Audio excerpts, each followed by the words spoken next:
Buenas tardes, bienvenidos todos. Vamos a dar inicio a la actividad del día de hoy. Solo quiero compartir con ustedes un asunto de relevancia para todos y tiene que ver con el tema que nos está afectando en relación a la elección del rector.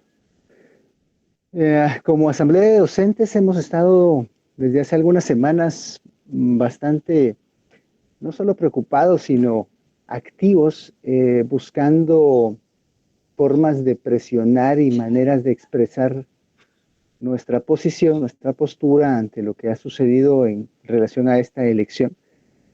Y pues el día de ayer, una de las situaciones que veníamos presionando hace varias semanas, eh, dirigida hacia la Junta Directiva de la Facultad, pues ya rindió sus frutos. El día de hoy hemos recibido este pronunciamiento, este punto único de la Junta Directiva que voy a compartir con ustedes, en el cual pues se realiza un análisis de la situación de las elecciones a rector y la junta directiva emite una serie de comunicados, básicamente manifestando el rechazo hacia la forma en la que se ha conducido este proceso eleccionario y dando los razonamientos.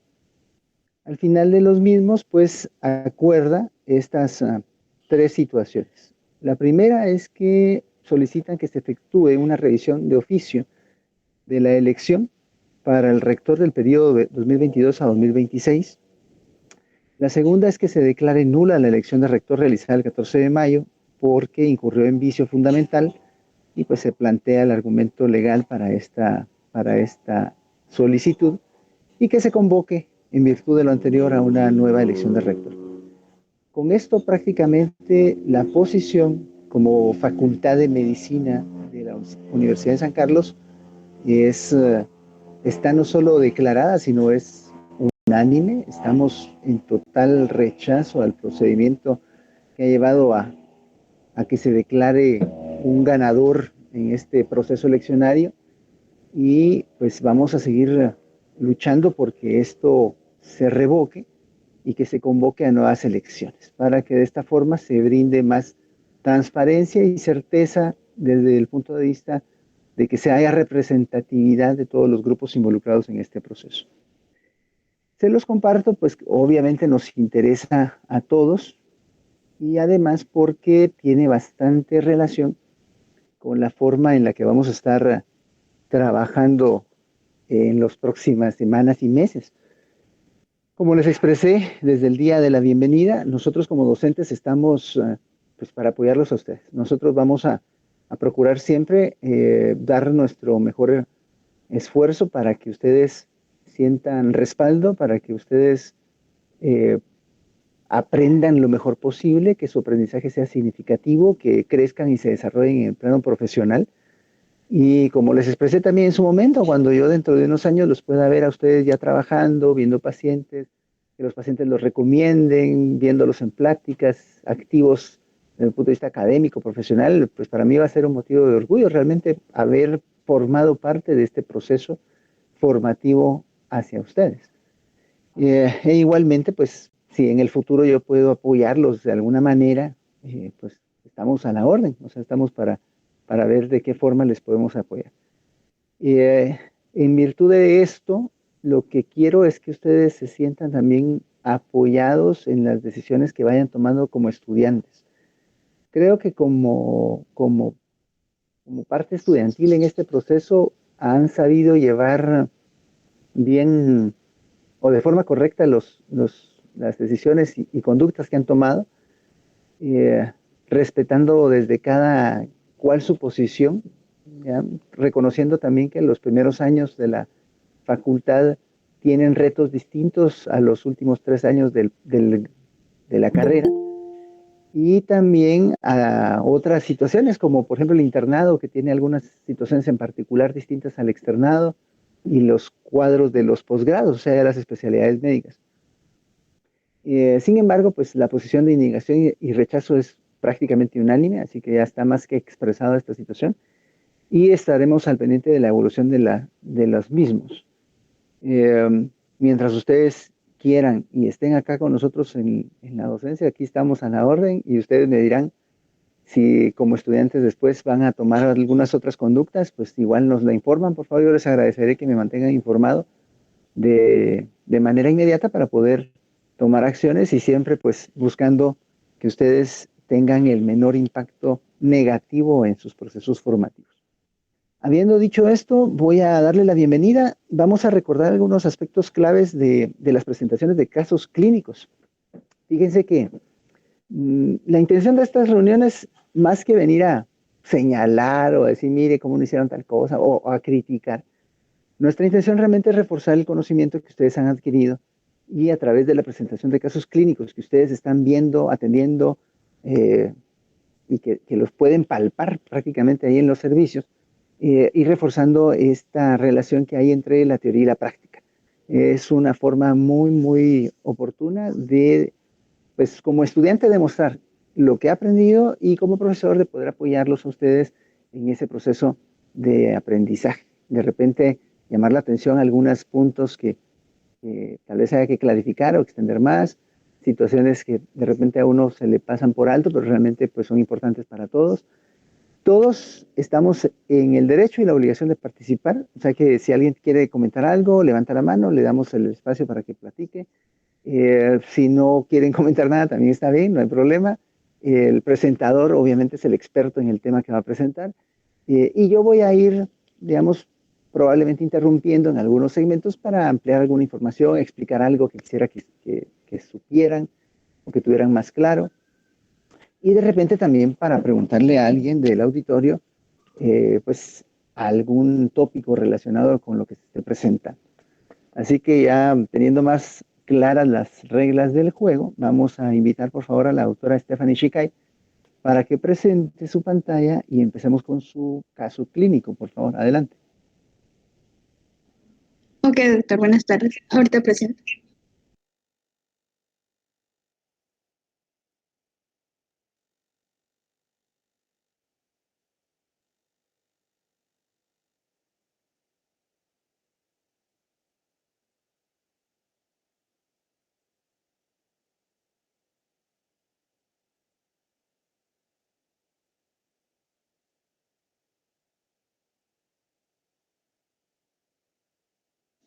¿Solo me podrían confirmar si ya se observa mi pantalla? Sí se ve, doctora, y la escuchamos bien también. Adelante.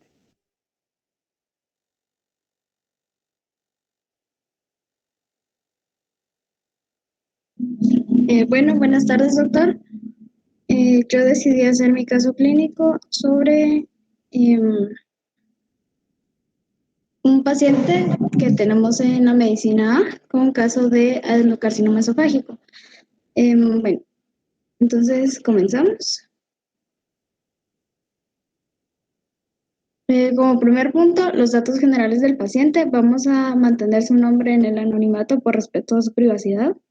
Es un paciente masculino de 70 años, casado, católico, que reside en Guatemala, en Villanueva. Es maestro ya jubilado, etnia mestiza, escolaridad llegó hasta profesorado y bueno, eso es todo. Mm, El motivo de consulta de nuestro paciente es deposiciones de color negro de una semana de evolución. Según la historia de la enfermedad actual, el paciente refiere que desde hace 2 semanas comenzó con dificultad para tragar, a lo que no le tomó importancia. Esto se asoció a pérdida de peso y hace una semana comenzó con deposiciones de color negro, por lo que decide consultar. Entre los antecedentes de nuestro paciente, antecedentes patológicos de importancia, es hipertenso y esto se lo diagnosticaron hace 5 años. La hipertensión es tratada con enalapril de 20 miligramos una vez al día y también tiene una hernia inguinal bilateral diagnosticada hace 5 años y no refiere antecedentes familiares, quirúrgicos, traumáticos, alérgicos o vicios y manías. Ok, en cuanto a la revisión por órganos, aparatos y sistemas, realmente el paciente no refiere datos de importancia.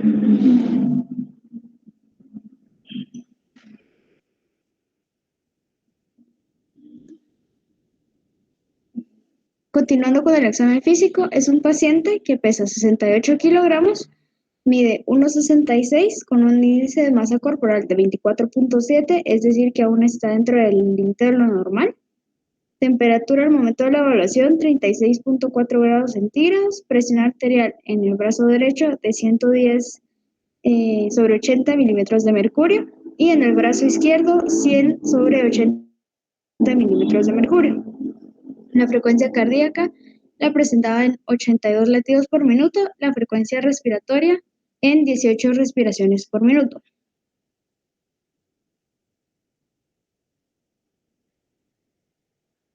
Bueno, continuando con el examen, pues es un paciente normocéfalo con pupilas isocóricas y fotorreactivas, tabique nasal central, mucosa oral húmeda, cuello móvil y simétrico sin adenopatías palpables.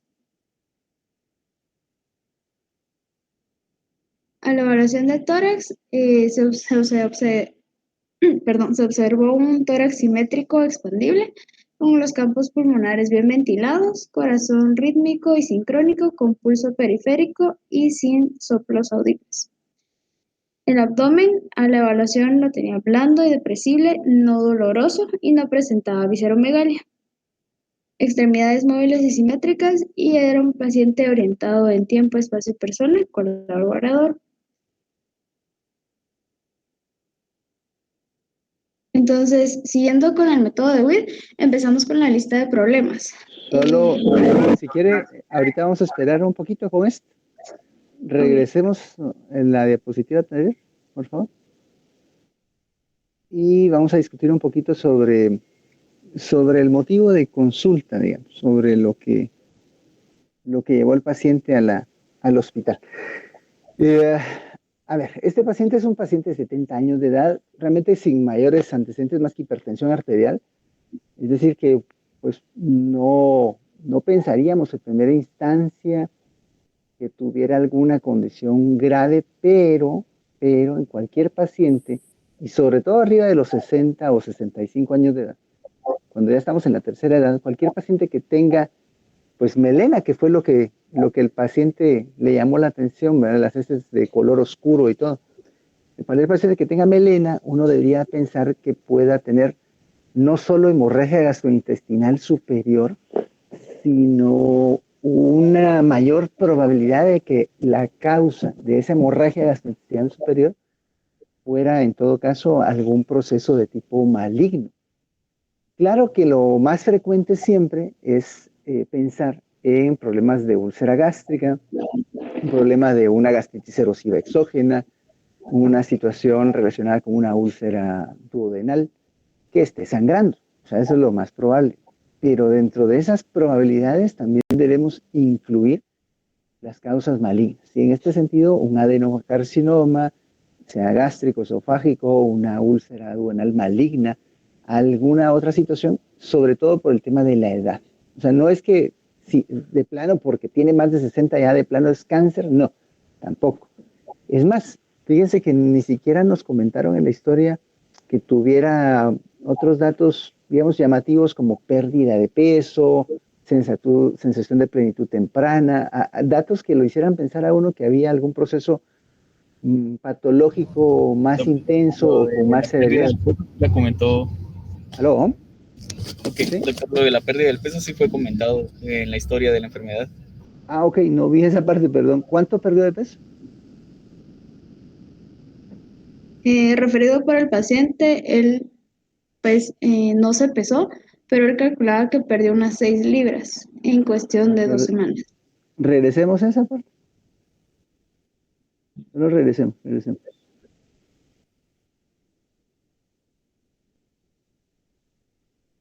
Denunció pérdida de peso. Ah, bueno, lo que pasa es que no se documentó cuánto había perdido de peso. Usted nos dice ahorita que había perdido 6 libras en 2 semanas. Sí, eso fue lo referido por el paciente según su cálculo porque no se pesó como tal. Él no sabía su peso y solo fue un cálculo. Pero digamos que para que uno considere que haya una pérdida significativa de peso, ¿cuánto tendría que haber perdido? A ver, ¿quién fue el que nos comentó acá? Perdón, es que no identifiqué quién habló. Fui yo, doctor. Es que no veo quién es aquí. Vamos a ver. ¿David Alejandro o no? No. Sí. A ver, David Alejandro, ¿cuándo decimos que un paciente tiene una pérdida de peso significativa? O sea, ¿a qué le llamamos significativo? Con pérdida de peso.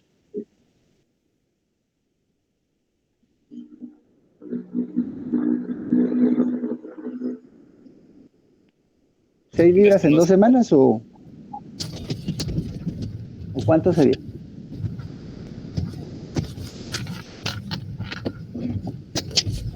Digamos, la sí, verdad es sí debe llamar la atención cualquier pérdida de peso, o sea, es importante.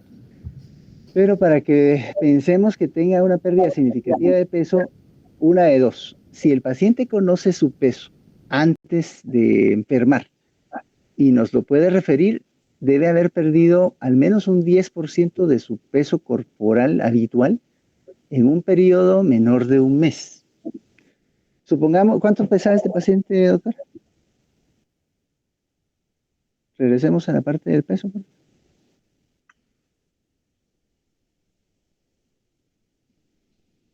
68 Pesa kilos. 68 kilos. Fíjese, pues. Supongamos que había perdido 6 libras, eso nos da 2,5 kilos más. Digamos, sumámosle a esos 2 kilos. Entonces, el paciente pesaba 70 kilos antes de enfermar. Para que haya una pérdida significativa de ese peso, debe perder el 10% de esos 70 kilos. O sea, debería perder al menos 7 kilos en el transcurso de menos de un mes. Eso equivale a perder unas 14 o 15 libras más o menos. Entonces, perder 6 libras de peso sí nos debe llamar la atención, sobre todo si las había perdido en 2 semanas. Es probable que de hecho haya perdido más peso, pero él no se percatara, porque pues, no se preocupó mucho realmente. Y lo que al final lo hizo consultar fue esto que nos contó la doctora en relación a lo de las heces oscuras. Sí, otro dato importante aquí en el examen físico es el tema del índice de masa corporal, porque, pues como bien comentó la doctora, el índice de masa corporal está dentro del rango normal, de hecho en la parte normal alta, en 24,7 kilogramos por metro cuadrado. Pero fuera de eso, realmente no había ningún otro dato llamativo al examen físico. Ni siquiera nos comenta acá, por ejemplo, que el paciente luzca crónicamente enfermo, o que esté demacrado, o que tenga consumo de su masa muscular, alguna otra situación. Sí es importante en pacientes con historia de melena evaluar el tacto rectal. Corramos un poquito más adelante, por favor, doctor. Adelantemos un poquito acá. Vamos más abajo. Eso, más para abajo. Pero si ustedes se dan cuenta, realmente el examen físico no arroja muchos datos positivos que orienten a pensar en algún proceso patológico crónico maligno. Solo nos describe aquí la región perineal y perianal, pero no describió el tacto rectal. No sé si le hicieron tacto rectal. Según la historia, no. Y usted tampoco le hizo. No, doctor. Ok. Siempre que tenga un paciente con historia de melena, hágale tacto rectal. Es importante documentar, no solo para ver si todavía persiste la melena, sino para también evaluar algunas posibles complicaciones que hay a nivel de la parte final del intestino o en el área perianal. No con el cuadro de melena como tal, pero hay pacientes, sobre todo también hablando de la tercera edad, que tienen un tránsito intestinal muy lento y que la melena no necesariamente tiene que, digamos, durar lo que habitualmente dura. Cuando alguien tiene un sangrado agudo a nivel del tracto gastrointestinal superior, por arriba del ángulo de Treitz, por lo general esa melena puede persistir unos 10 hasta 15 días. Pero en pacientes ancianos con tránsito muy lento, la melena puede durar un poco más de tiempo, tal vez 3 o hasta 4 semanas. Entonces siempre es importante hacer ese tacto. ¿Qué pensaríamos? A ver, Abner, Jos, la autora nos dijo aquí cuál es el diagnóstico del paciente, pues, pero haciendo o tratando de hacer el ejercicio de establecer un diagnóstico diferencial. Abner, Jos, menciónenos aquí 3 entidades clínicas que pudiera explicar esta melena del paciente, por favor.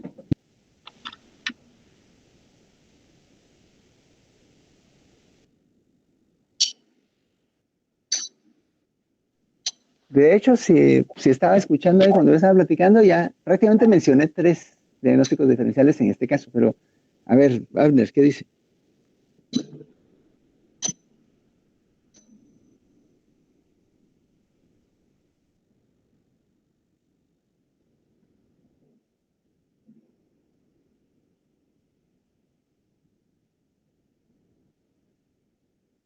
Bueno, como que Abner no está. Vamos a ver, ¿qué dice Andrea Margarita?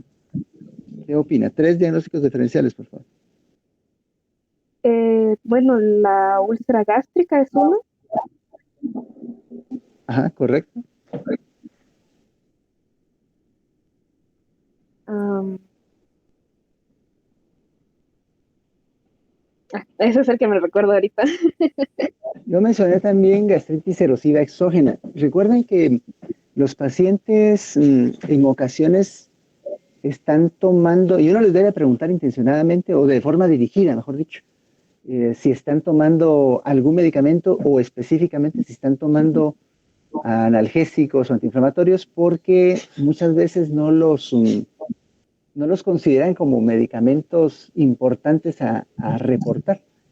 Por ejemplo, el famoso Vitaflenaco y cuestiones de Reumetán y todo, que los pacientes van y piden en una farmacia, ahora pues hasta la aspirina la venden ahí con los chicleros prácticamente de la esquina, ¿vale? En cualquier barrotería me encuentro una aspirina y cosas así. Entonces los pacientes van, piden algo para el dolor, se los dan y se lo toman, pues se alivian, pero se acostumbran a estar tomando crónicamente analgésicos o antiinflamatorios y no consideran que esto pudiera eventualmente tener algún efecto adverso o secundario. Siempre es importante preguntarlo, pero entonces gastritis erosiva exógena secundaria al uso crónico de antiinflamatorios no esteroideos puede ser otra causa.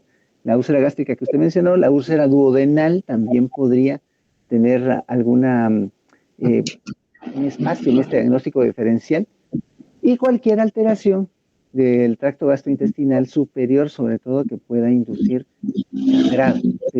Obviamente, como ya mencionamos, el tema de la edad es un factor de riesgo para que este sangrado tenga un origen maligno. Vamos a ver, tal vez aquí le voy a preguntar ahora, a ver, ¿ya está por ahí Abner o solo dejó el celular y se fue?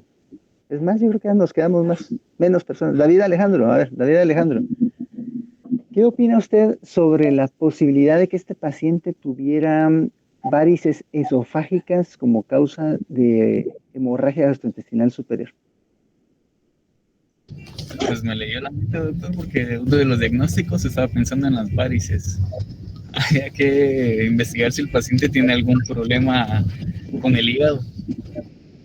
Bueno, sí, sí, tiene razón. O sea, dentro del panel de pruebas de laboratorio que uno le pediría a este paciente al ingresar, pues obviamente tiene que pensar en pedir un perfil hepático, un perfil de pruebas hepáticas completas.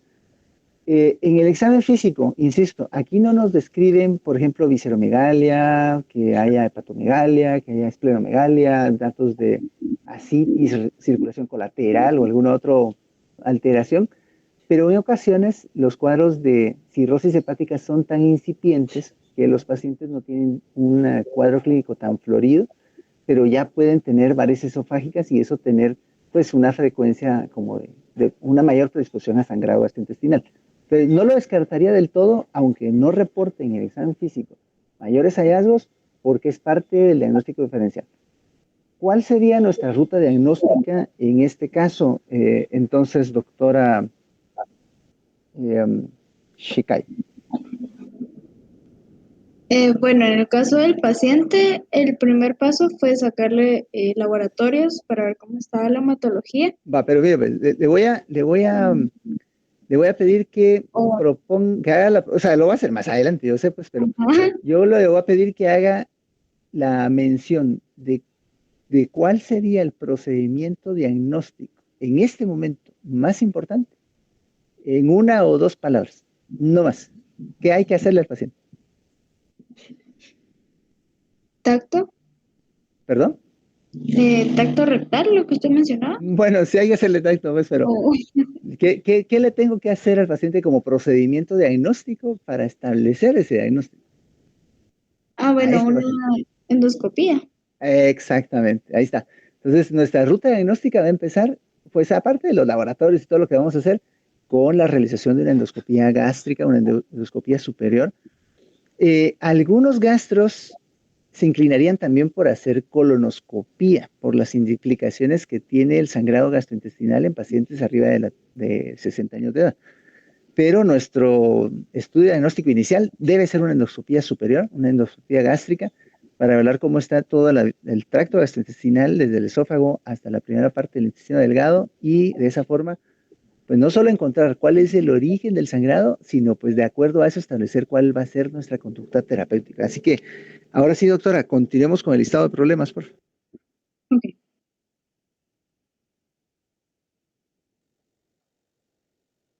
Bueno, en cuanto al listado de problemas, el primer problema y más importante en el caso del paciente es un adenocarcinoma esofágico pobremente diferenciado. En un momento vamos a ver cómo llegamos a esos diagnósticos.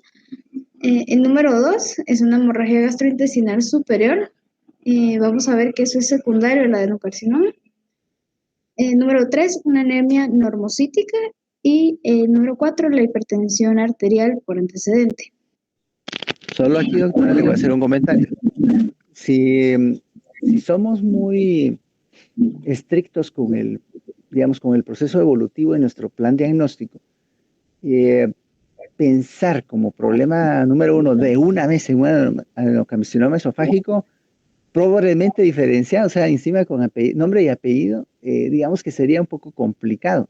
Sí lo podemos incluir dentro del diagnóstico diferencial, pero yo empezaría como un problema número 1, lo de la hemorragia gastrointestinal superior. El problema número, y bueno, y ahí a las posibles causas, entonces ya todas las que mencionamos, ¿no? Gastritis erosiva, una úlcera gástrica, problemas del esófago, o sea, una adenocarcinoma esofágico, o sea, todos los que querramos incluir ahí como diagnósticos diferenciales o causas diferentes de este sangrado gastrointestinal superior que tuvo el paciente. Y luego ya los demás problemas, la hipertensión arterial por antecedente, la anemia normocítica que seguramente tiene este paciente secundario al sangrado. Entonces aquí tal vez esto me va a hacer favor, y esto es para todos, o sea, cuando presenten su caso yo les voy a ir haciendo sugerencias de cambio o de modificación para que, por ejemplo, aquí me haga favor de modificar el listado de problemas y me lo vuelva a enviar ya modificado. Entonces, como problema número 1 vamos a poner hemorragia gastrointestinal superior. Y de ahí, en esa misma línea, si quiere, ya le puede poner la flecha y le pone adenocarcinoma esofágico pobremente diferenciado. Problema número 2, anemia normocítica. Y problema número 3 sería hipertensión arterial por antecedente. Ahora sí, doctora, sigamos, por favor. Muy bien, doctor, entendido. Sí, de hecho, en la evolución del paciente se comienza con la hemorragia gastrointestinal, por lo mismo que usted mencionaba, de que no había un diagnóstico como tal. Lo coloqué así porque, pues, ahora ya hay un diagnóstico definitivo del paciente, pero gracias por su sugerencia. Porque usted ya nos había ganado con el diagnóstico. Ok, entonces, continuamos. Siguiendo con los datos objetivos, el paciente tenía una presión de 110/80, ya mencionamos la frecuencia cardíaca, 82 latidos por minuto, la frecuencia respiratoria, 18 respiraciones por minuto. En la hematología bueno, es importante mencionarlo. La hematología que se muestra acá en pantalla de recuento de glóbulos blancos de 11.79, hemoglobina en 10 y un hematocrito en 32.80. De hecho, es la hematología con la que está el paciente actualmente porque se le transfundió. Entonces, creo que ahí, me confirmará usted, doctor, tenía que poner la hematología con la que ingresó el paciente, que en este caso era de 6.5. Sí, ahí lo que puede hacer para ahorita que me lo vuelva a enviar es modificar esto y ponerlo en un cuadro tal vez evolutivo, pone la hematología de ingreso, una intermedia y la hematología final, así como para comparar su evolución. Muy bien, doctor, entendido. Bueno, y la química sanguínea, pues también una glucosa de 93.4, creatinina 0.93 y un BUN en 8, sodio en 140 y potasio en 3.6. Al menos esto nos da la pausa de que no es un paciente que esté haciendo falla renal. Y en los datos objetivos, pues la disfagia que el paciente refiere. Em, Doctor, Antes de ir con el plan diagnóstico y terapéutico, podría poner el mapa de cómo se llegó al diagnóstico del paciente. Sí, doctora, adelante. Sí, disculpe, es que creo que no lo ordené también. Bueno, entonces, como usted mencionaba, el primer paso pues es conocer los síntomas y los signos del paciente. En este caso, el paciente refería melena, pérdida de peso, anorexia, eh, por lo mismo de que le dificultaba tragar. Entonces, en cuanto a estos síntomas y signos que el paciente refirió, se decidió hacer una endoscopía y una biopsia. Entonces, dependiendo de estos resultados, si la biopsia y la endoscopía son normales, pues hay que seguir investigando las causas de esta melena.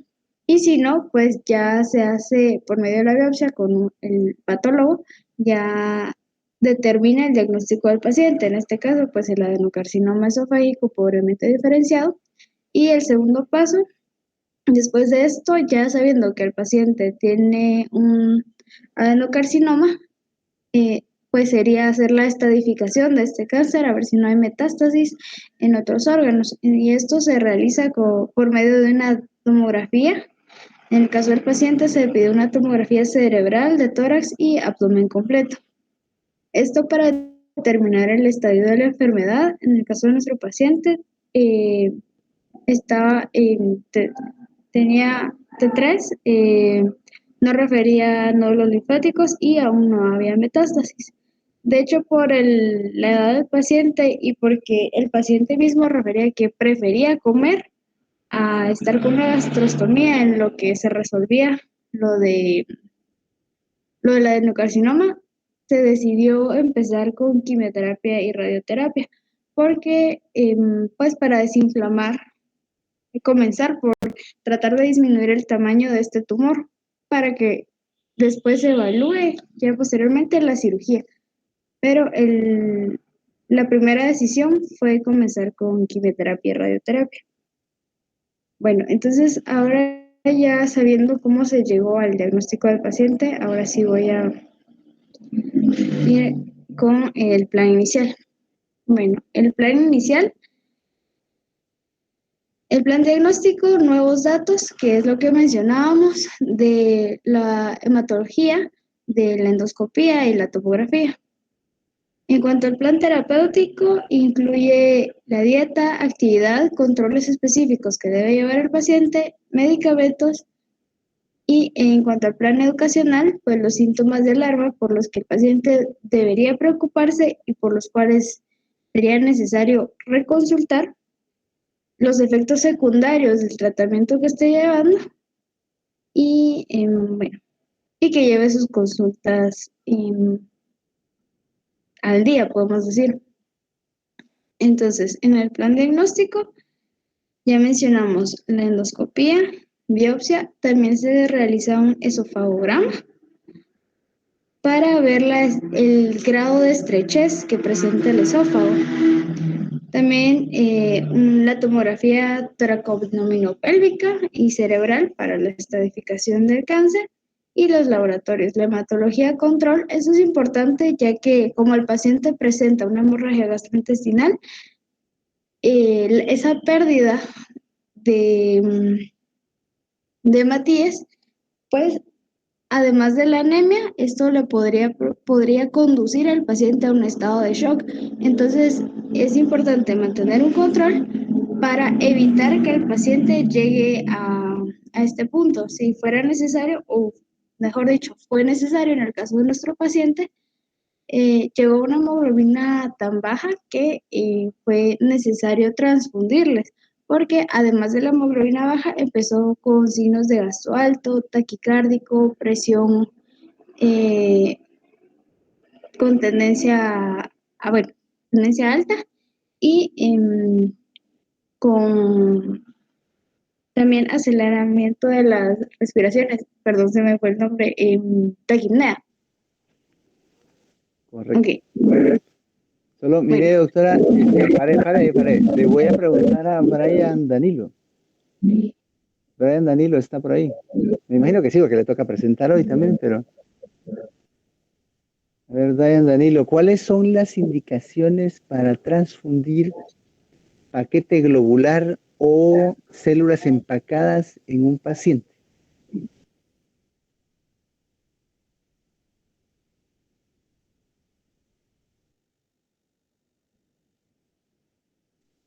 Doctor Brian Danilo Abelarde.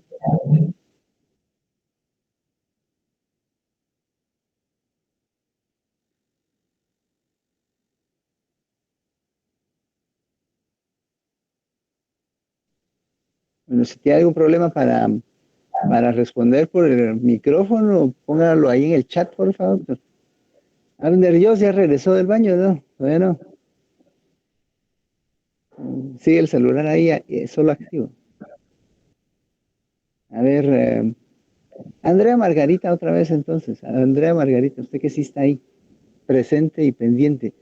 ¿Qué Está bien. indicaciones, qué indicaciones para transfundir células empacadas existen? A ver, cuéntenos. De hecho, si puso atención a lo que la doctora dijo varias ellas ahorita.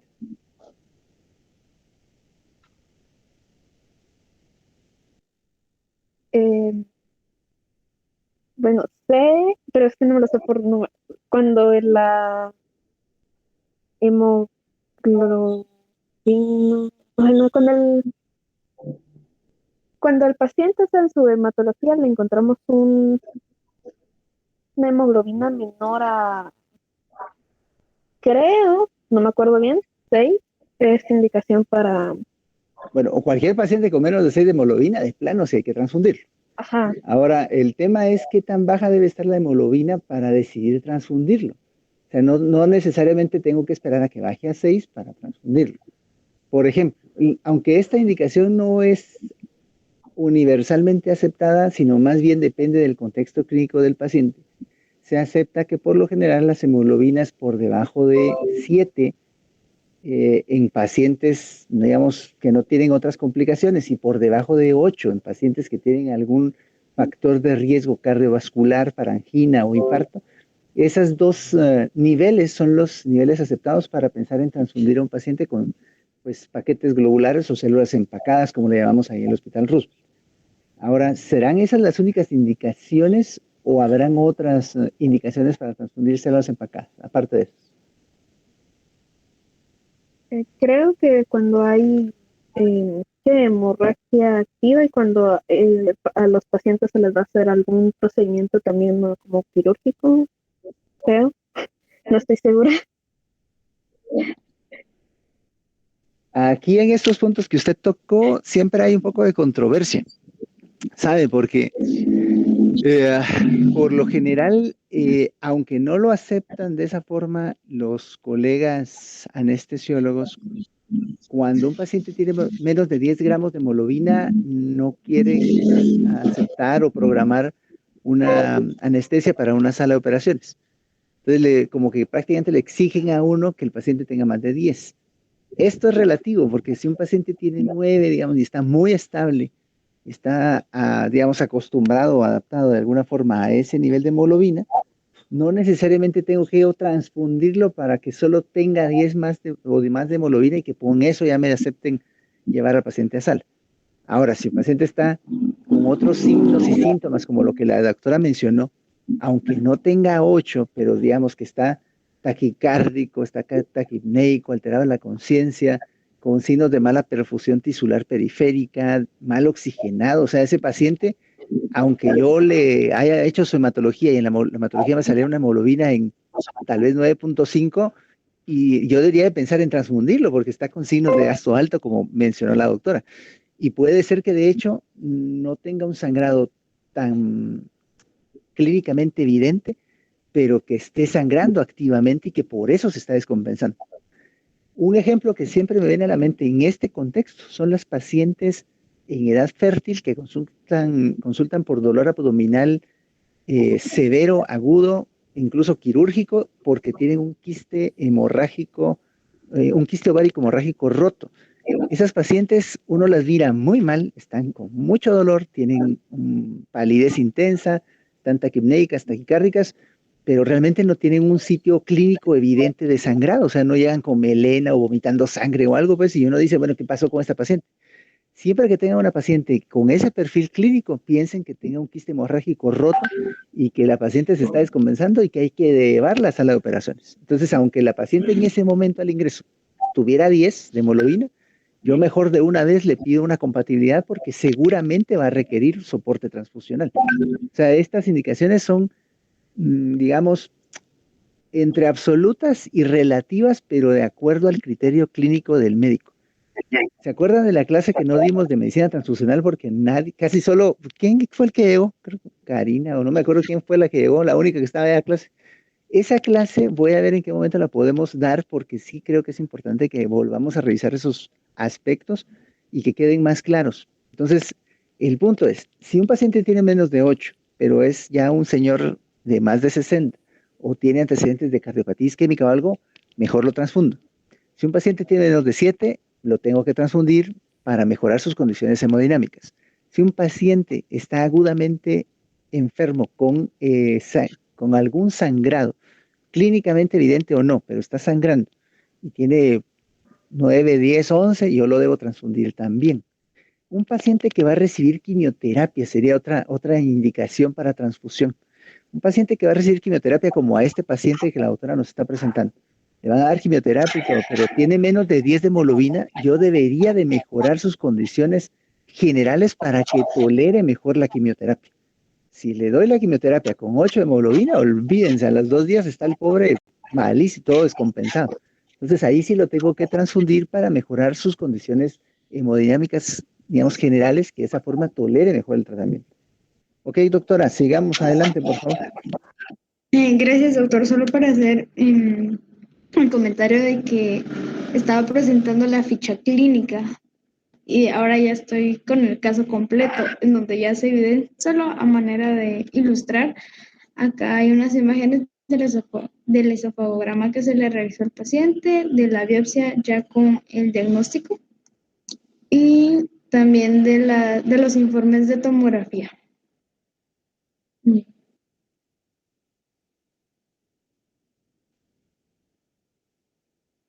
Bueno, entonces siguiendo con el plan terapéutico, hasta el momento al paciente se le ha dejado omeprazol de 40 miligramos IV cada 24 horas. Como protector gástrico, también lactulosa 30 cc/po. Esto también porque el paciente comenzó a referir pues estreñimiento. Metoproclamida de 10 miligramos para las náuseas porque también la refería.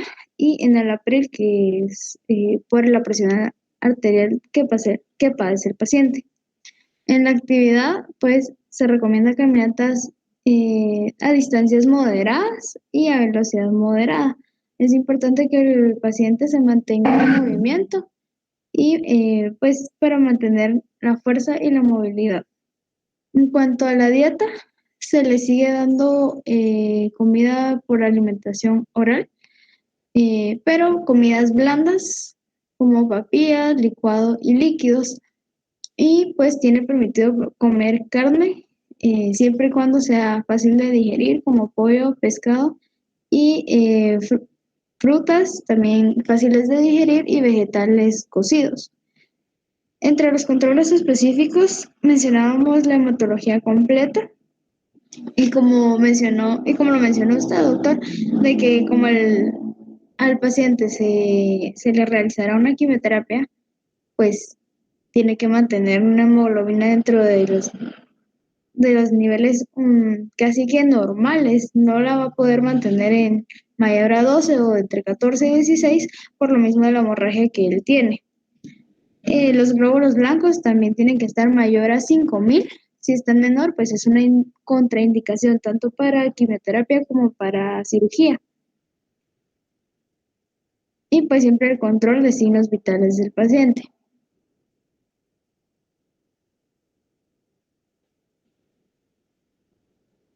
Bueno, el plan educacional es importante mencionarle al paciente de los efectos que va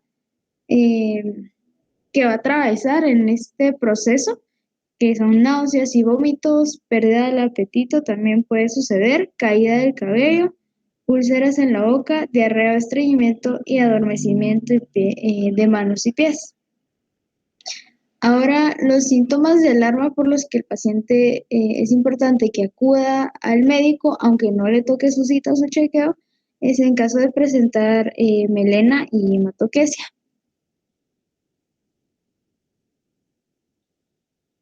Pues esta es la bibliografía y la pequeña revisión bibliográfica, pues solo a modo de mencionarlo, como pues el esófago es un conducto muscular hueco que conecta la garganta con el estómago, se ubica detrás de la tráquea y frente a la columna vertebral, posee una apertura en la parte superior y es un anillo del esfínter esofágico superior que se relaja para abrir el esófago cuando detecta alimento líquido, y en la parte baja pues es la que conecta al estómago en la unión gastroesofágica, y este anillo es el que llamado esfínter esofágico inferior, es el que controla el movimiento de la comida del esófago al estómago y se cierra entre comidas para mantener el ácido gástrico y los jugos digestivos fuera del esófago.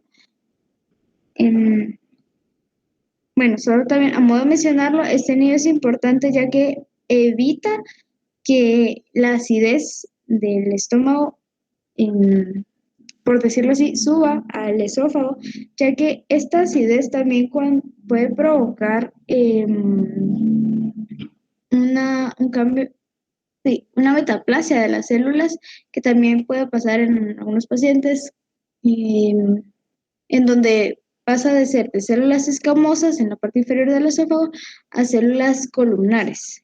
Entonces, esto también impide que el paciente trague correctamente los alimentos. Y pues para terminar, los tipos de cánceres están el carcinoma de células escamosas y el adenocarcinoma. El tratamiento, pues ya mencionamos la cirugía en etapas tempranas cuando no ha habido metástasis o hablamos de un cáncer bien delimitado. La quimioterapia en tumores en etapas más avanzadas o en pacientes mayores de 70 años. También está como opción el tratamiento con radioterapia, y para quimioterapia y radioterapia algunos de los medicamentos que se utilizan es el carboplatino y paclitaxel.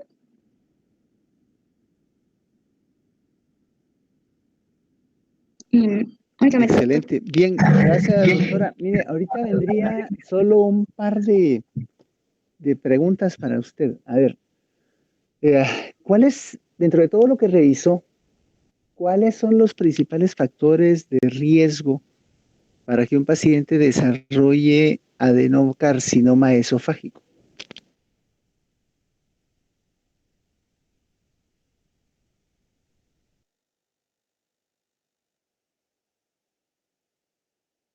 Disculpe, doctor, perdí la conexión un momento, ¿me podría repetir la pregunta? No, le preguntaba que dentro de todo lo que usted ha revisado del tema, ¿cuáles serían los principales factores de riesgo para que un paciente desarrolle este tipo de adenocarcinoma esofágico? Podría ser que tenga antecedente de esófago de Barrett, que era lo de la metaplasia de células escamosas a células columnares. Ese es un factor de riesgo importante, o sea, el antecedente previo de esófago de Barrett. Y recordemos que dentro de los pacientes que llegan a tener esófago de Barrett, hay algunos factores adicionales de riesgo.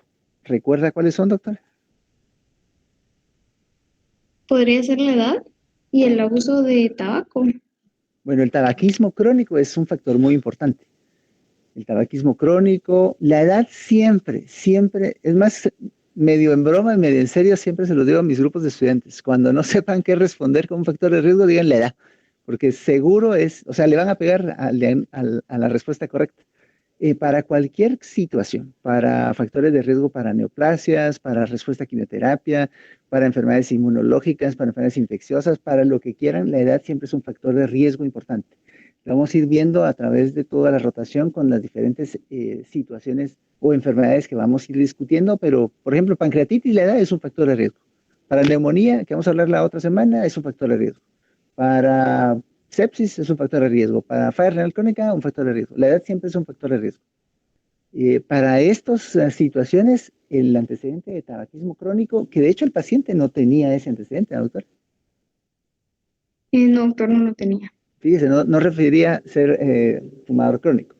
El antecedente también de ingerir medicamentos que irriten el tracto gastrointestinal crónicamente, aunque no es un factor tan importante, es más importante el tabaquismo crónico. La edad, el reflujo gastroesofágico crónico también. Aquí hay algunas situaciones de tipo anatómico, como las hernias hiatales, por ejemplo, pero también factores de índole metabólico, la obesidad, la ingesta de altas cantidades de grasas saturadas, la ingesta de algunos alimentos que pueden favorecer reflujo gastroesofágico. Todos esos factores pueden en algún momento, si persisten mucho tiempo, favorecer ese proceso irritativo de esa región del esófago e ir motivando o promoviendo, mejor dicho, la modificación del epitelio que normalmente habita en esa región, las células escamosas, como bien dijo la doctora, y que vaya evolucionando hacia otros tipos de células, otro tipo de celularidad, eventualmente llevando al paciente a, entre comillas, como una forma de, un mecanismo de defensa para ir variando sus células hacia un proceso ya de tipo maligno. Entonces, sí hay factores de riesgo. Y, doctora, para terminar acá, ¿al paciente cómo le fue? O sea, ¿cómo terminó el caso? ¿O sigue en el hospital? No, ya recibió su egreso con tratamiento de quimioterapia y radioterapia. Se presentó el caso de oncología. Y ellos le están dando seguimiento. Muy bien. Bueno, gracias, doctora. Voy a agradecerle que me envíe estas correcciones, por favor, al correo electrónico en cuanto las tenga. Y así ya pues puedo completar su nota hoy. En general lo hizo Entonces, bien y creo que estuvo, para hacer la primera, pues ya vamos bastante bien. Ahora le agradezco a usted, doctora, por haber presentado y voy a pedirle al doctor Brian Abelarde, si es que está por ahí, porque lo veo, pero no responde.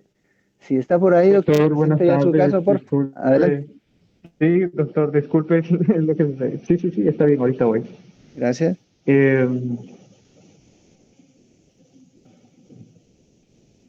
doctor, una disculpa. Voy a presentar desde mi teléfono porque mi computadora no tiene unos problemas, no sé qué es lo que sucede. No hay problema, doctor, presente, adelante.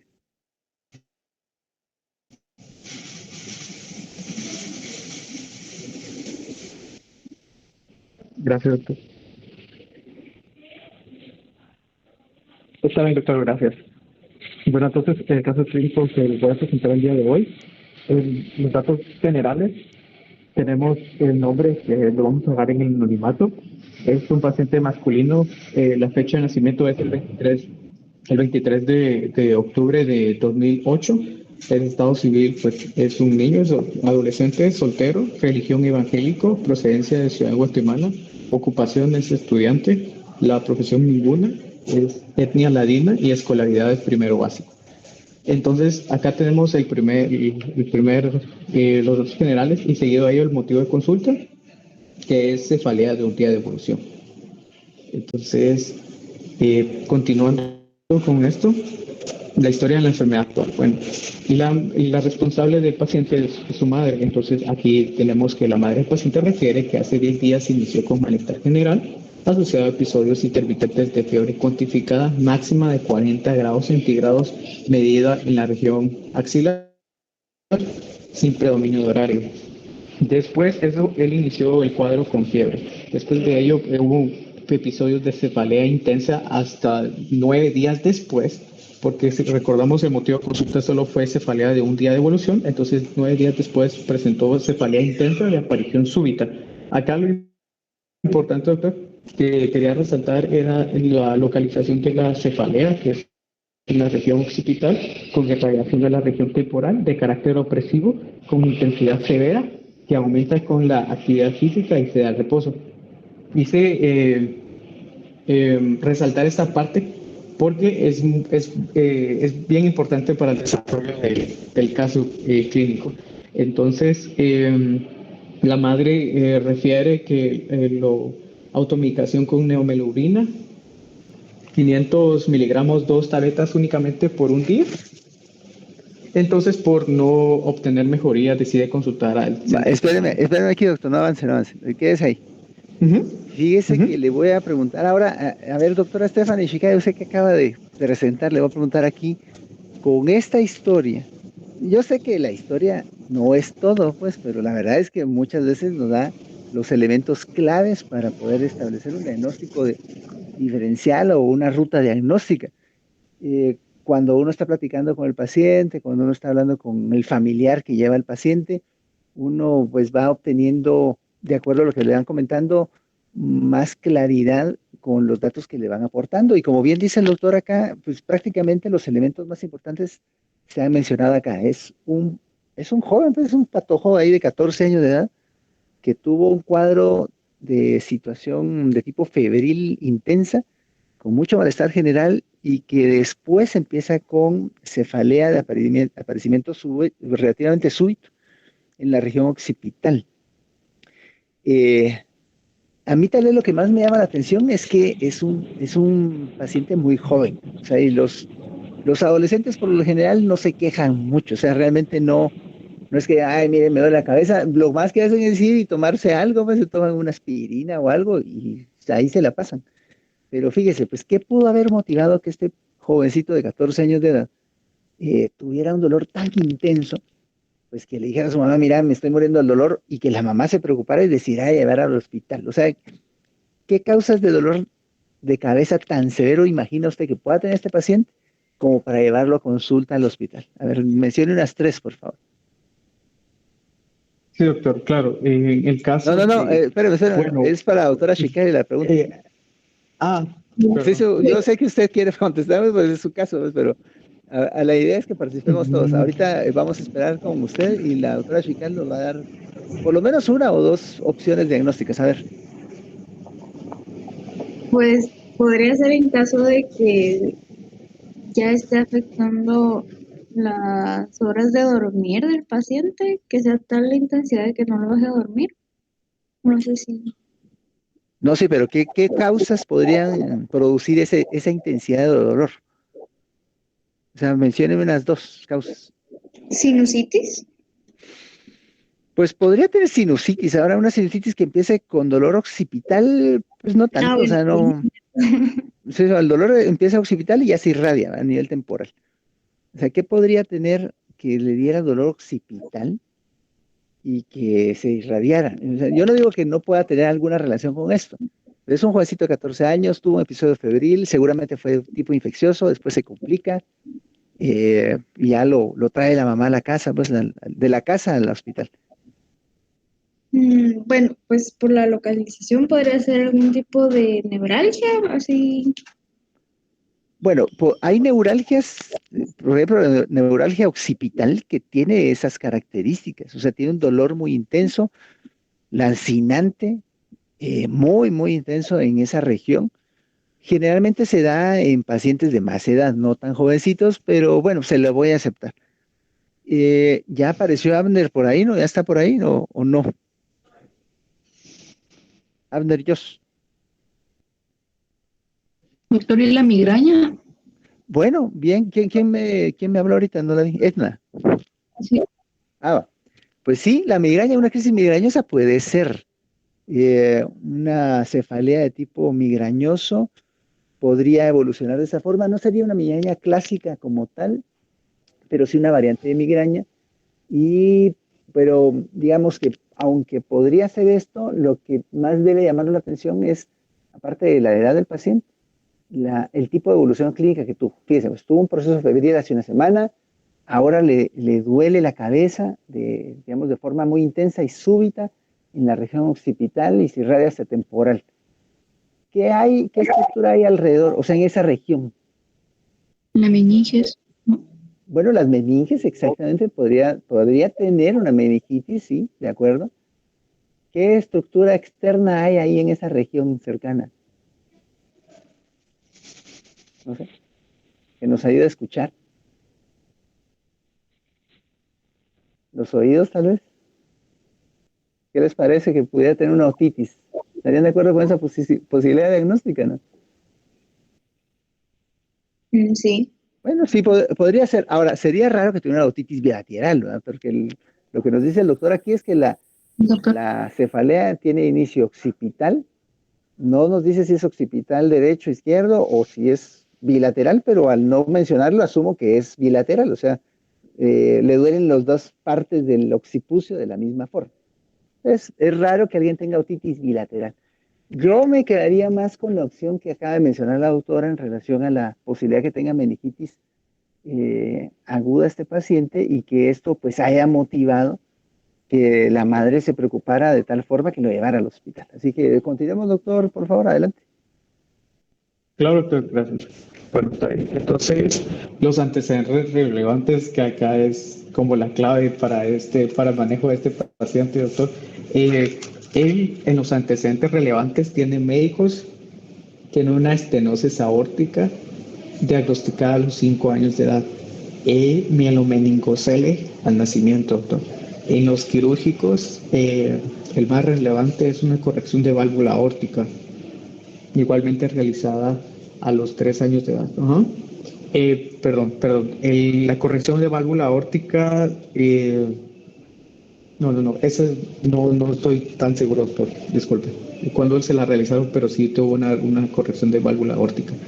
Ahora, en el caso de traumáticos y alérgicos, no refiere. Bueno, también para cuando me lo vuelva a enviar, porfa, ya corregido, me agrega esos datos, porfa. Pero como menciona aquí el doctor, Está ya bien, doctor. prácticamente aquí tenemos datos pues de antecedentes muy relevantes que pues ya van más o menos orientándonos hacia lo que al paciente lo está afectando y que hizo que consultara. El factor de riesgo principal aquí para lo que estamos, nuestras impresiones diagnósticas iniciales o nuestras posibilidades diagnósticas es el número 2 aquí con el mielomeningocele, ¿no? Adelante, doctor. Está bien. Bueno, entonces, en el examen físico, el paciente, comenzando desde arriba para abajo, cabeza, paciente consciente, orientado normocéfalo, cabello de adecuada implantación, pupilas isocóricas y fotorreactivas. El cuello móvil y simétrico, no presenta adenopatías ni masas palpables. El tórax, llama la atención de que tiene una plétora yugular, no lo coloqué, pero es del lado derecho. Tórax simétrico y expansible.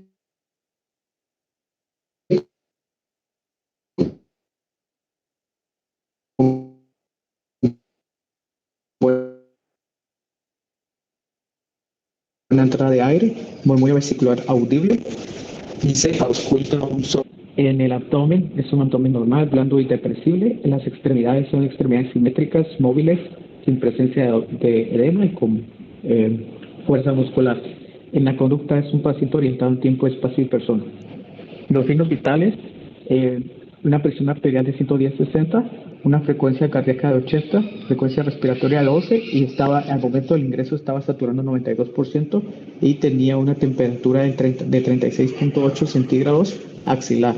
En la antropometría tenemos que el paciente pesa 70 kilogramos, tiene una talla de 1.60 metros y tiene un índice de masa corporal un poco elevado acorde a su edad. Presenta sobrepeso que tiene 27.34.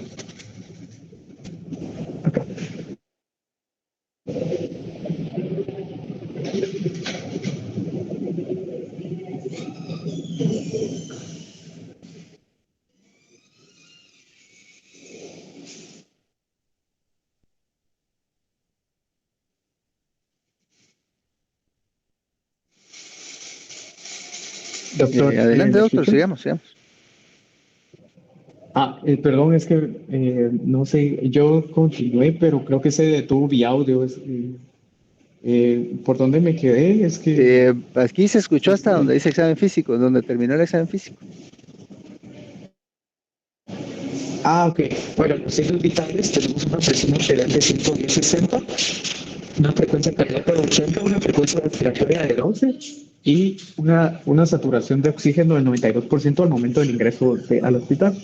Tiene una temperatura de 36.8 grados centígrados tomado en la región axilar tiene una topometría de peso de 70 kilogramos, una talla de 1.60 metros y un índice de masa corporal de 27.34, que nos indica que el paciente tiene, acorde a su edad, pues presenta sobrepeso.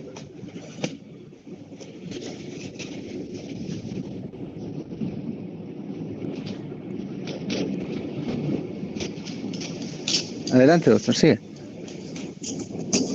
Ok, gracias, doctor. Bueno, entonces en el listado de problemas tenemos el número 1, tenemos cefalea, número 2, soplo aórtico y número 3, pues la fiebre, ¿verdad? Que presenta el paciente.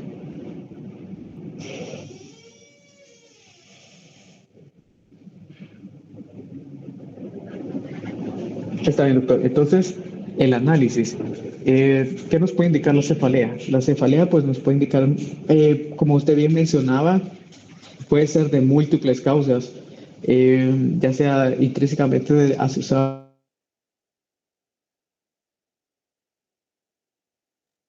a la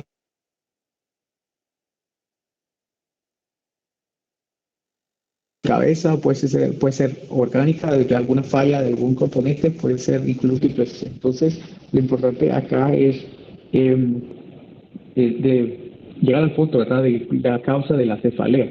Entonces, también me llamó la atención del soplo cardíaco, como recordamos que el paciente tiene un antecedente de una cirugía de corrección.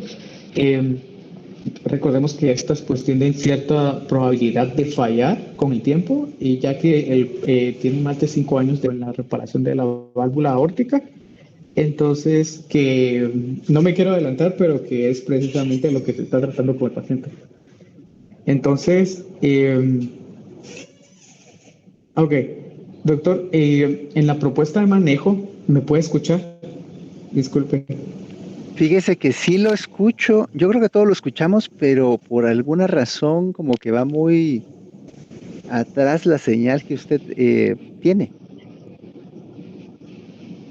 Ah, doctor, es que viera que estoy es que todavía estoy en el servicio y me quedé por lo que pensé que iba a ser mejor acá, pero No, creo pero que estoy siga, con siga, ahí conexión donde de está, siga internet. adelante, no tenga pena, adelante. Disculpe, doctor. Bueno, la propuesta de manejo. Yo me fui con todo enfocado a lo cardíaco. Eh, entonces, en mi propuesta de manejo, yo decidí hacerle yo cómo lo manejaría sería con pruebas de ecocardiogramas, un electrocardiograma, también ordenaría una radiografía de tórax, que fue precisamente lo que también se le ordenó al paciente, pruebas de hematología y química sanguínea. En los terapéuticos, podemos tratarlo con anticoagulantes. Bueno, primero hay que saber, ¿verdad?, la causa, pero anticoagulantes, diuréticos y ECA. Doctor, y también algo muy importante es descartar algo infeccioso. Doctor, si me permite, el caso de este paciente que él inició con cefalea, la verdad es que, y también como él tiene un problema cardíaco de la válvula aórtica, entonces el manejo que le dieron fue cardíaco. Entonces se le ordenó también hacer cultivos, hemocultivos, y que dichos hemocultivos resultaron ser positivos para Staphylococcus aureus. Entonces, con el pasar del tiempo, el paciente fue diagnosticado con una endocarditis bacteriana por Staphylococcus aureus. Entonces,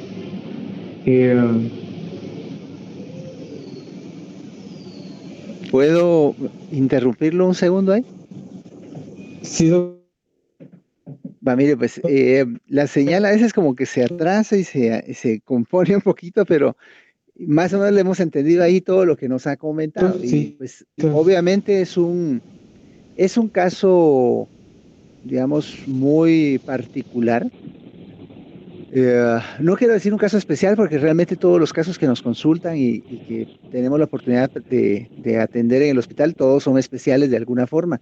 Pero este caso tiene algunas situaciones importantes que complican su presentación clínica. Primero es un paciente que desde muy pequeño empezó con problemas de malformaciones congénitas, el mielomeningocele, el tema de la valvulopatía aórtica, la estenosis aórtica, O sea, todas estas situaciones que pues eventualmente se fueron tratando de corregir a través del tiempo, pero que ya con más edad plantean también retos distintos para este mismo paciente y su familia.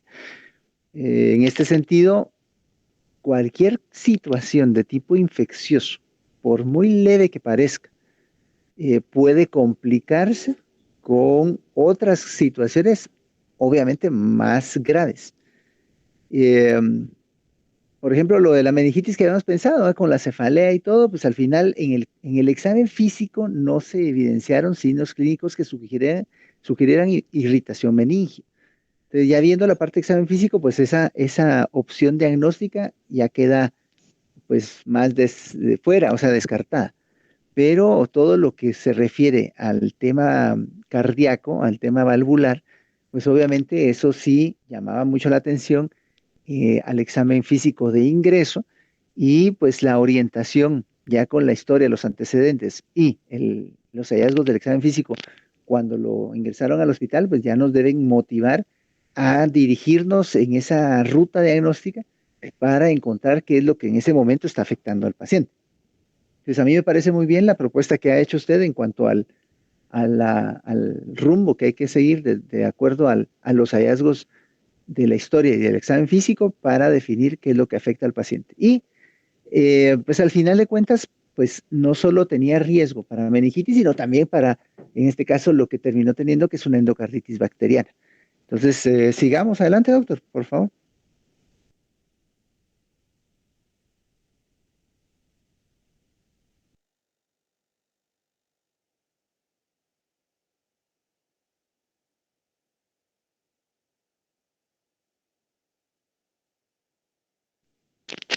Creo que perdió conexión aquí mi estimado doctor Abelarde. Eh, miren, y Abner, ya hablando en serio, o sea, Abner otra vez, ¿está ahí Abner o solo dejó el celular y se fue a pasear? ¿Dónde anda Abner? Buenas tardes, disculpe, se me cerró la sesión. Sí, sí, nos dimos cuenta, doctor, pero lo que le estaba diciendo hace un ratito es que toda la ruta diagnóstica que usted decidió seguir y lo que hicieron en el hospital obviamente se justifica de acuerdo a a la historia de los hallazgos del examen físico. Con lo que nos reportó en el examen físico, descartamos prácticamente la presencia de meningitis, pero sí nos orientamos a pensar en problemas de tipo cardíaco o valvular. Y bueno, ya usted nos ha comentado ahí que ya se empezó esta investigación y se determinó que el paciente tenía una endocarditis bacteriana con la presencia de los cultivos positivos. Antes de que se volviera usted a conectar, estaba preguntando a Abner yo si efectivamente está aquí o no está. Abner, por favor, conteste. A ver, ¿alguien sabe si Abner está o no está? O le puede... Porque ya le puse mensaje y ni siquiera contesta. A ver, voy a delegar aquí al doctor David Alejandro. David Alejandro, contacte a Abner, pregúntele si tiene algún problema para responder, por favor. Doctor, ahorita lo voy a localizar yo. Vale, gracias. Sigamos, doctor Abelarde.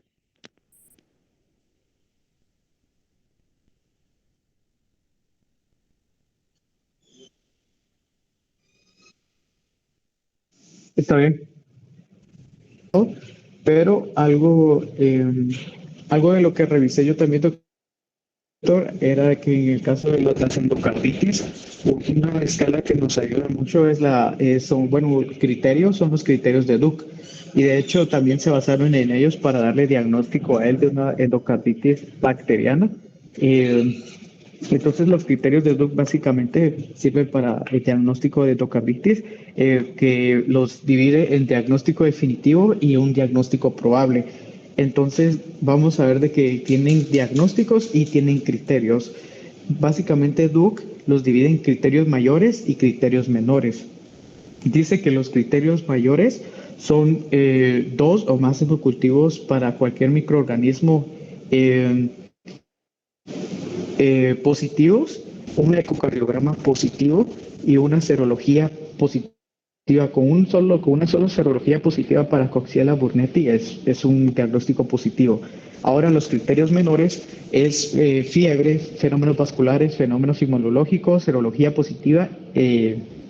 Entonces, ahora En el caso de los diagnósticos, el diagnóstico definitivo dice que tiene que tener 2 criterios mayores, un criterio mayor y 3 menores, o bien 5 criterios menores, es decir, tiene que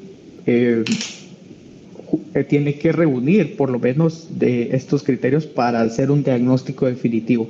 Ahora, en el caso de que sea un diagnóstico probable, vendría siendo un criterio mayor y un criterio menor, o bien 3 criterios menores. Vamos a ver de que los soplos cardíacos se van a clasificar en grados del 1 al 6. En el caso del 1, pues es un soplo leve. En el caso del grado 2, que es una actitud un poco más elevada que el 1, ya es leve moderado. En el caso del grado 3 es moderado, y a partir del grado 4 nosotros ya está la presencia del frémito táctil de la pared torácica. Entonces, en el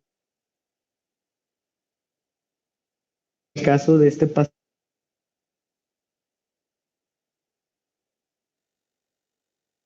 particularmente, es un soplo sistólico grado 3, porque no tiene la presencia de frémito.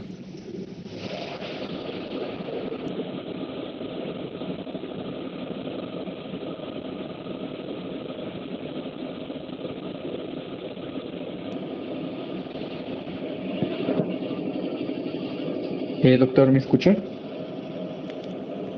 Bueno, ahorita sí lo escucho, pero no sé si otra vez se volvió a tener retraso en la transmisión. Estaba comentando de que hay unos criterios importantes para Bueno, eso sí, eso sí, ya. Pero si quiere, sigamos okay. A las conclusiones, por favor. Disculpe, doctor, los inconvenientes, una disculpa. No hay problema. Está bien. Entonces, en el caso de las conclusiones, yo decidí hacerlas que como primer punto es que hay que descartar el diagnóstico diferencial entre una cefalea primaria y secundaria de sus diferentes subtipos. Se basa principalmente en la historia clínica, la exploración física, todos los antecedentes del paciente. Entonces, en este paciente, como tenía antecedentes importantes cardíacos y de mielomeningocele, le dieron la ruta clínica que tomaron fue directamente hacia lo cardíaco.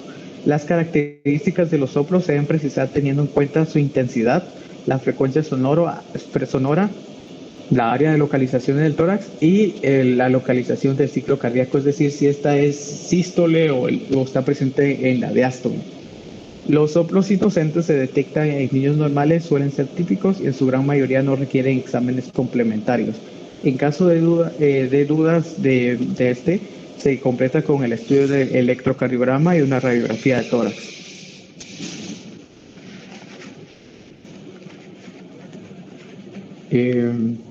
Sí, doctor. El caso... doctor, sí, y estas serían mis referencias bibliográficas. Quería comentarle, doctor, algo muy importante con él. Bueno, en el caso de él, se llegó a la conclusión, él es un paciente que va a ser referido a Unicar. Unicar inicialmente no quería, se llegó a la conclusión de que el paciente necesita ser intervenido quirúrgicamente, es un reemplazo de la válvula aórtica.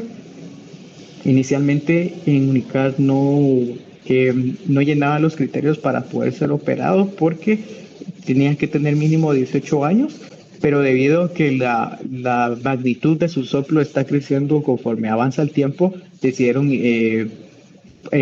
colocarlo en espera. Entonces el paciente está actualmente hospitalizado, pero está en espera del informe.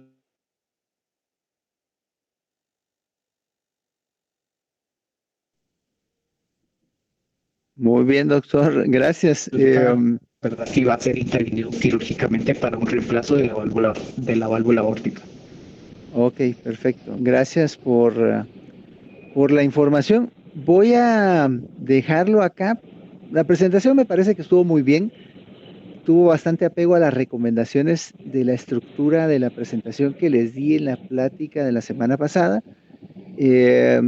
Tal vez solo que me haga favor de complementar la información de lo que faltó y que comentamos durante la presentación y me envía la presentación ya corregida nuevamente en mi correo electrónico para tenerla documentada ahí, pero creo que lo hizo bastante bien en general y tomando en cuenta los problemas de conectividad, por hoy vamos a dejarlo ahí y nos volvemos a encontrar el día de mañana en la segunda parte del tema de VIH, así que agradezco a todos que hayan estado presentes acá. A Abner y yo, si lo encuentran alguna vez, por favor le dicen que tiene que participar cuando le pregunte, por favor.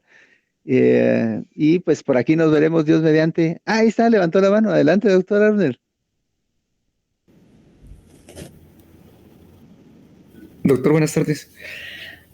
Fíjese que yo Muy tengo buenas tardes, problemas doctor. Cuénteme. con la conectividad. No, la verdad es que no pude conectarme como quería, entonces perdóneme por no responder. Ah, bueno, es que mire, lo llamamos como 4 veces en momentos distintos, o sea, no fue solo una vez. Si tiene algún Ajá. problema de ese tipo, por favor, nos pone ahí en el chat, ya sea de la sesión o el chat grupal, qué tipo de problema está teniendo y pues la idea es ver que estén acá y que participen, o sea, de eso se trata. Los casos estuvieron muy bien. Eh, vamos a, vamos a hacerles sus comentarios respectivos ahorita que me envíen las casos ya, las presentaciones corregidas. Ahí al correo les voy a responder qué cosas deben de mejorar o trabajar más, pero creo que para hacer los primeros están bastante bien, así que de nuevo muchas gracias. Abner, gracias por responder y nos vemos aquí mañana para la clase de VIH. Hasta luego, doctores, que estén muy bien, cuídense mucho. Gracias, doctor. Muchas gracias por la comprensión. Feliz tarde.